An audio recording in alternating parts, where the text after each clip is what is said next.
Merhaba, HDP bu hafta 8 Mart kutlamalarından Nevroz startına, iş aş buluşmalarından Herkes için Adalet kampanyasına kadar yoğun bir haftayı geride bıraktı.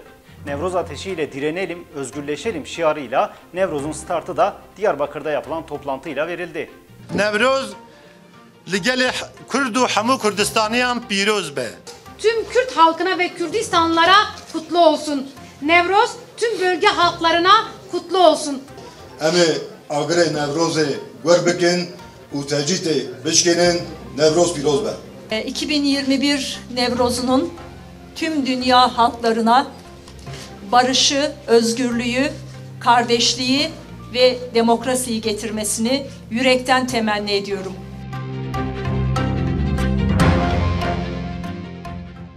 Barışın inşası üzerinden adımların atılmasının da bir çağrısı olarak Nevroz'u bütün coşkumuzla karşılıyoruz. Biz yeki adalet, lehada Nevroz'e agire berkadan bu azadiye geç bikin. Bütün toplumsal kesimleri Nevroz alanlarında buluşmaya çağırıyoruz. Kadınların gündemine bu hafta 8 Mart kutlamaları damgasını vurdu. Sokakta, evde, gece gündüz her yerde kadınların isyanı her yeri mora boyadı.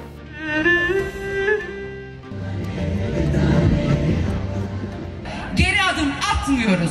Tehditleriniz, hedef göstermeleriniz, cezaevleriniz, saldırılarınız, sokak ortasında darp etmeleriniz başarıya ulaşamayacak. Kadınların mücadelesi elbette sizin saltanatlarınızı devirecek.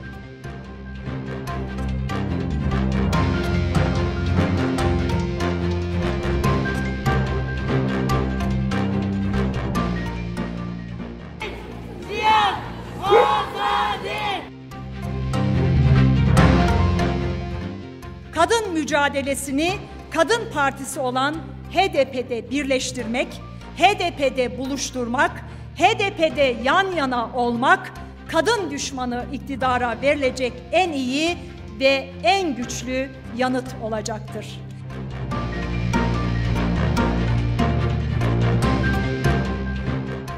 Meclis gündeminde bu haftada kadın haklarından Kürtçe'ye birçok konuya kadar en etkili muhalefeti yine HDP sergiledi.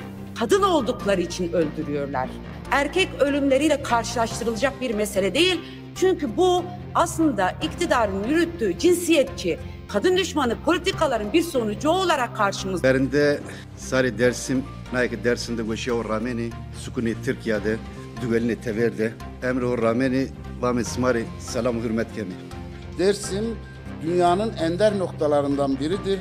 Dünya insanlığının da, Türkiye insanlığının da, Türkiye halklarının da buna sahip çıkması lazım. Mevkidaşımız Özlem Zengin'e hakaret edildi. Hakaret eden şahıs derhal tespit edildi ve tutuklandı. Peki sevgili Demirtaş'ın annesine yapılan bu alçakça hakarete karşı neden bir açıklama ve işlem yok? Yine Pervin Buldan eş başkanımıza yönelik tweet atanlara yönelik de hiçbir işlem yapılmadı suç duyurularına rağmen. Kadese cihdayı şeş zamanan fakat nava vaz zamanana da Kurdi tüneye. Enven ezikatya cudakhaz al hember jinin Kurd ul hember zamanı Kurdi kabul nakin. HDP iş ve aş buluşmaları, Herkes için Adalet kampanyası, tecrit, açlık grevleri için yine sokaklardaydı. HDP'yi kapatacağız diyenler için de yine cevabı vardı.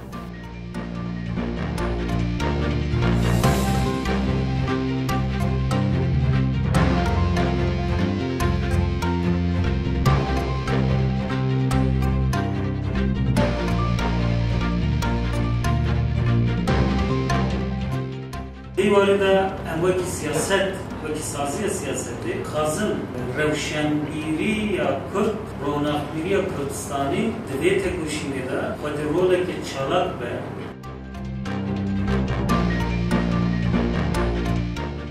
Biz Suruç'u mu unutalım? Biz Ankara'yı mı unutalım? Biz Sur'da 3 aylık Miran bebeği mi unutalım?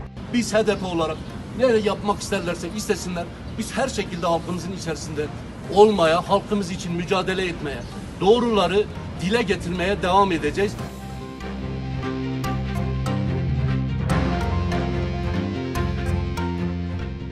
Partisipan İl Örgütü olarak 12 Mart Gazi, Ümraniye, Kamışlo ve 16 Mart Beyazıt katliamlarını gerçekleştirenleri tarihin ve halkın önünde bir kez daha lanetliyor ve bu katliamcı zihniyetlere tarihsel mücadelemizin süreceğini ifade ediyoruz.